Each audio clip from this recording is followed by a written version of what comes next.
अस्सलाम वालेकुम नाज़रीन, बोलता पाकिस्तान पे आपको वेलकम। नाज़रीन, पीटीआई के लिए एक और बुरी खबर, सेनेटर आजम स्वाति को गिरफ्तार कर लिया गया है। सेनेटर आजम स्वाति के ऊपर बहुत ही खतरनाक चार्जेस हैं। क्या चार्जेस हैं और सेनेटर आजम स्वाति की वजह से पीटीआई के ऊपर क्या नया मलबा गिरने जा रहा है, क्या मुसीबतें आने जा रही हैं, इसके ऊपर बात करेंगे। और इसके साथ साथ दूसरे नंबर पर एक और मुतालबा जोर पकड़ता जा रहा है कि सदर ममलिकत के ऊपर आर्टिकल 47 लगा दिया जाए। आर्टिकल 47 क्या है और ये किस सूरत में लगाया जा सकता है, आज इसके ऊपर बात करेंगे। लेकिन इसके साथ साथ सबसे अहम खबर ये है कि इमरान खान की मुस्तकिल जमानत कर दी गई है जजेस को थ्रेट करने के केस में। और इसके बाद की जो सूरत हाल है, अदलिया के ऊपर जो जिम्मेदारी आन पड़ी है और एक थ्रेट जो आन पड़ा है, उसके ऊपर बात करेंगे। और इसके ऊपर आपको बताएंगे कि अब पाकिस्तान में क्या होने जा रहा है।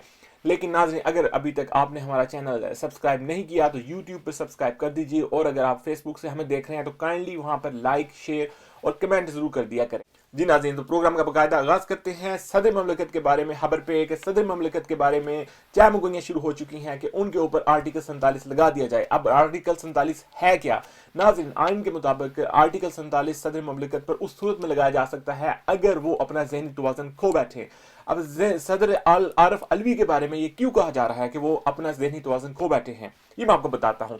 नाज़रीन, सदर ममलिकत आरिफ अलवी ने टीवी के ऊपर बैठकर कहा कि साइफर की जो कहानी है वो उसे किसी भी सूरत में ये मानते ही नहीं कि वो पाकिस्तान के खिलाफ किसी किस्म की कोई कार्रवाई की गई या पाकिस्तान की हुकूमत को हटाने के हवाले से वो साइफर जो है पाकिस्तान को एक साजिश का उसके अंदर कोई एलिमेंट था। ये उन्होंने टेलीविजन के ऊपर बैठ के कहा, एंकर के सवाल के जवाब में क्लियर कट उन्होंने कहा।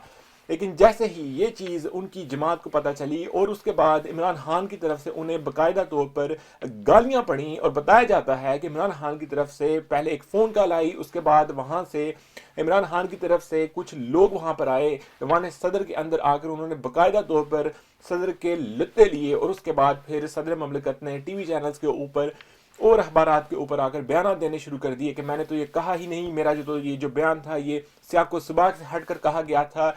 और उसके ऊपर फिर उन्होंने मल्टीपल किस्म के डिफरेंट किस्म के बयान देने शुरू कर दिए, जिसके बाद लोगों के जहनों में ये चीज़ आना शुरू हो गई है कि यहाँ तो सदर ममलिकत जो हैं वो झूठ बोल रहे हैं, मुनाफिकत का मुजाहरा कर रहे हैं, अपनी पार्टी को बचाने की कोशिश कर रहे हैं, इमरान खान के बयानी को लेकर चल रहे हैं, और यहाँ फिर ये अपना जहनी तवाज़ुन खो बैठे हैं। नाज़रीन, दोनों सूरतों में सदर ममलिकत के ऊपर आर्टिकल 47 लगता है, यहाँ तो सदर ममलिकत के ऊपर आर्टिकल 6 लगता है, जिसका उन्होंने बाकायदा तौर पर मीडिया के ऊपर आकर कहा है कि मेरे ऊपर आर्टिकल 6 नहीं लगता। तो अगर आर्टिकल 6 नहीं लगता तो फिर ऐसी सूरत में सदर ममलिकत के ऊपर आर्टिकल 47 लगता है और सदर ममलिकत को ऐवान सदर खाली करना पड़ेगा। इस सूरत में आपको मैं थोड़ा सा बताता चलूँ कि ऐवान से, किसी भी ऐवान से यानी सेनेट से या फिर कौमी असम्बली से हाफ ऑफ द पार्लियामेंटेरियंस को एक बिल पेश करना है, और स्पीकर को उसके ऊपर या फिर सेनेट के जो चेयरमैन हैं उन्हें इस चीज़ को 7 दिन के बाद यानी 14 दिन के अंदर अंदर इसकी हेयरिंग करनी है, इसको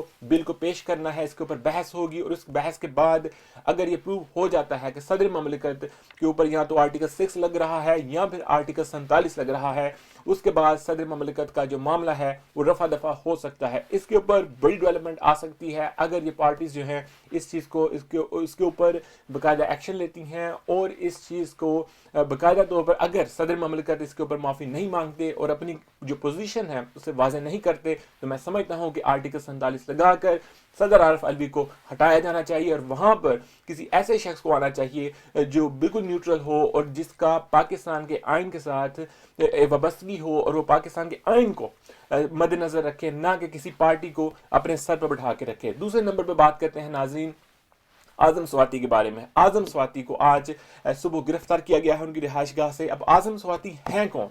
आजम स्वाति नाज़रीन पाकिस्तान की तारीख के महंगे तरीन कह लें या सबसे अमीर तरीन सेनेटर्स में से एक कह लें, ये वो शख्स हैं। ये पाकिस्तान के जब अंदर आए अमेरिका से 1979 में, सबसे पहले मैं आपको बताता चलूँ कि इन्होंने अमेरिकन अपनी जो नेशनलिटी थी चंद वजूहात की बिना पर, जिसके अंदर कुछ मल्टीपल कुछ रीजंस हैं जो शायद मैं मीडिया के ऊपर आज आपको ना बता सकूं, लेकिन उसकी वजह से इन्होंने वहाँ से अपनी नेशनलिटी छोड़ी, पाकिस्तान में आए। पाकिस्तान के अंदर आकर इन्होंने मौलाना फजल मान की पार्टी को ज्वाइन किया, उन्होंने इन्हें सेनेट का टिकट दिया, ये सेनेटर बने और उन्होंने वहाँ पर सेनेट के अंदर रहकर हुकूमत के भी मज़े लिए। उसके बाद 2011 में 2010 के बाद से इमरान खान की नज़र नज़र इनके ऊपर पड़ी, उन्हें मालूम हो गया कि ये पैसे वाली पार्टी है, इसे घेरना चाहिए। इन्होंने किसी भी तरीके से आज़म स्वाति को घेरा और घेर गार कर इन्हें पीटीआई के अंदर ले आए। 2011 के अंदर आज़म स्वाति ने पीटीआई को ज्वाइन किया। पीटीआई को ज्वाइन करने के बाद इन्हें सेनेट का भी टिकट दिया गया। उसके बाद इनकी असल काबिलियत जो है वो तब मालूम हुई जब इन्होंने रेलवे को ज्वाइन किया। मिनिस्टर ऑफ रेलवे जब ये बने, इन्होंने पाकिस्तान रेलवे का बेड़ा गर्क कर दिया। ये वही रेलवे था जिसे ख्वाजा साद रफीक ने ज़मीन से उठाकर आसमान तक पहुंचाया था। इस शख्स ने दोबारा उस रेलवे को आसमान से पकड़ कर ज़मीन पर बिठा दिया, बेड़ा गर्क करके रख दिया रेलवे का। उसके बाद इनकी मिनिस्ट्री जो है वो चेंज की गई, इंफॉर्मेशन और साइंस की एक मिनिस्ट्री दे दी गई। वहाँ पर भी इनकी जो कारकर्दगी थी बिल्कुल सिफर थी, क्योंकि इनके मामला जो हैं सारे के सारे रेलिवेंट टू बिजनेस हैं। इन्हें अपने पैसे को प्लस करना होता है, इन्होंने अपने पैसे को ज़्यादा से ज़्यादा, अपनी प्रॉपर्टीज़ को ज़्यादा से ज़्यादा करना होता है। हमारे रिकॉर्ड के मुताबिक इस वक्त जो आज़म स्वाति की नेट वर्थ है, जो उनके पास जो पैसे हैं जो इन्होंने डिक्लेयर कर चुके हैं, वो तकरीबन $5 मिलियन के करीब है। उसके बाद इनकी रियल स्टेट के अंदर जो इन्वेस्टमेंट है वो तकरीबन $15 मिलियन के करीब है। इसके अंदर उनके कुछ फिक्स्ड जो उनके जो अकाउंट्स हैं उसके अंदर भी पैसे शामिल हैं, और उसके साथ साथ इन्होंने तकरीबन 5 मिलियन के करीब अमेरिका के अंदर इनके ऊपर वाजिबुल अदा रकम है जो उन्होंने पे करनी है। ये वो शख्स है जो पैसे के साथ कुछ भी खरीद सकता है, लेकिन इसे बेवकूफ़ बना दिया गया। बेवकूफ़ अब कैसे बनाया गया, इसे कैसे फंसाया गया, ये मैं आपको बताता हूँ।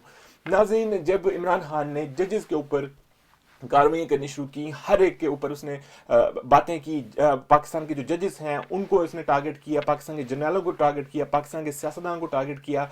उसके साथ साथ अब दूसरे नंबर पर इन्होंने सोचा कि अब हम देखते हैं कि हमारे जो जूनियर जो लाट है, जो बाकी के जो मेंबरान हैं, उनके ऊपर कैसा रिएक्शन आता है। क्योंकि आपके सामने है कि किस तरीके से इमरान खान ने पाकिस्तान के सारे ही इदारों के हेड्स जो हैं या पाकिस्तान के जितने भी इदारे हैं उनके खिलाफ बदतमीजी की है, उनको धमकियां दी हैं, और उसको किसी किस्म की कोई उसको कार्रवाई का सामना नहीं करना पड़ा।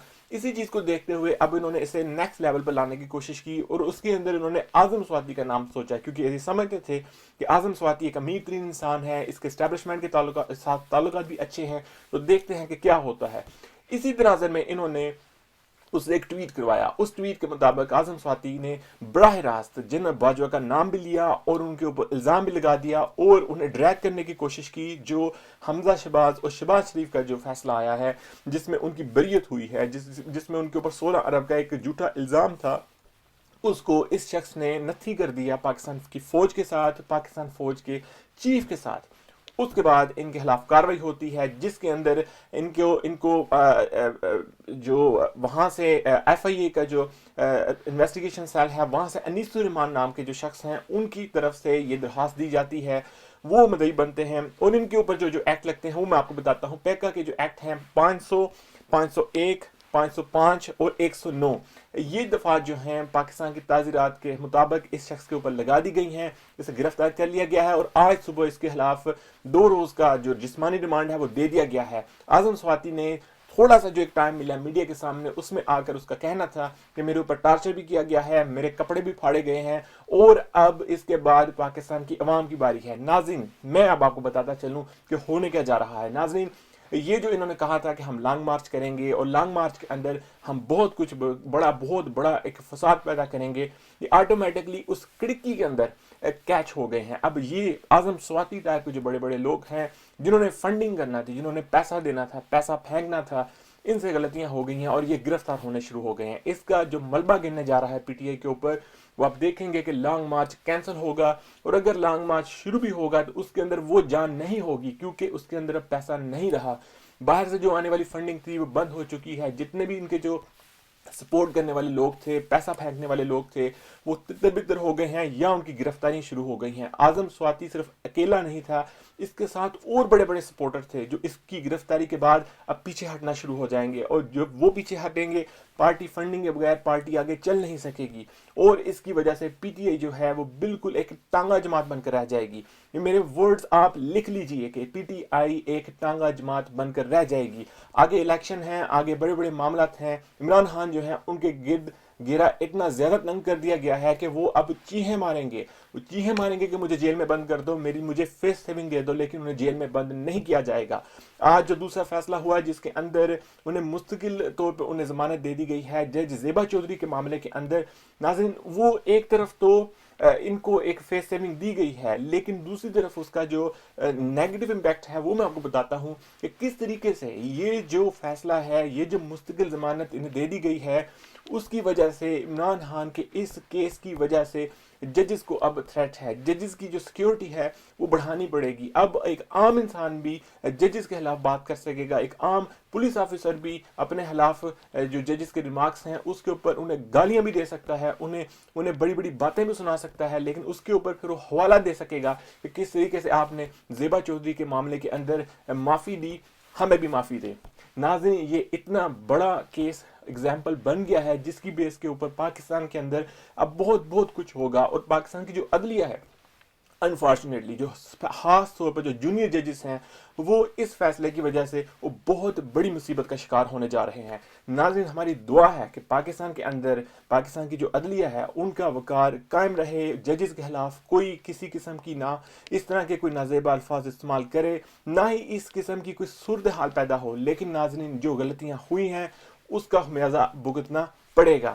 ناظرین بولتا پاکستان کو دیکھتے رہیے، لائک کرتے رہیے، شیئر کرتے رہیے، مزید خبروں کے ساتھ حاضر ہوتے ہیں آپ کے ساتھ۔ دیکھتے رہیے بولتا پاکستان۔